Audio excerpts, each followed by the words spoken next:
ஹாய்ங்க. Wednesday morning மாமாவுக்கு வந்து ஓட்ஸும் நம்ம செஞ்ச அந்த ஹார்லிக்ஸ் ரெசிபி இருக்கு இல்லைங்களா, அதுவும் போட்டு திராட்சையும் போட்டு கொடுத்தாச்சு. வெயிட் லாஸ் ட்ரிங்க் வந்து இப்போ வந்து மறுபடியும் நான் ஸ்டார்ட் பண்ணியிருக்கேங்க. அதுவும் போட்டுட்டு வடித்த சாதம், பாவக்காய் பொரியல் வந்து இன்றைக்கி பண்ணியிருந்தேன். அதையும் ரெண்டுமே போட்டு பெசஞ்சு கொடுத்தாச்சு. பாப்பா தம்பி வந்து இப்போ எல்லாம் பாவக்காய் வந்து சாப்பிட ஆரம்பிச்சிட்டாங்க. ரொம்ப பிடிக்குது அவங்களுக்கு. நைட்டு வந்து பார்த்தீங்கன்னா சப்பாத்தி செஞ்சு அத்தைக்கும் அம்மா அப்பாவுக்கும் எடுத்துட்டு நம்ம கிளைண்ட் ஒருத்தங்களை மீட் பண்ண போகிறோங்க. அங்கே கிளம்பியாச்சுங்க. என்னது? ஜெர்மன் சாக்லேட்டா? ஓ, என்னாச்சு மோகித்? ஓஹோ,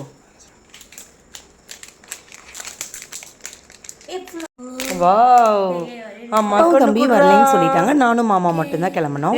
நம்ம வீடியோக்கு இப்போ வரைக்கும் நல்ல சப்போர்ட் தந்துட்டு இருக்கீங்க. இன்னும் எந்த மாதிரியெல்லாம் வீடியோஸ் போடலான்னு ஒரு கமெண்ட்ல ஒரு சஜஷன் கொடுங்க.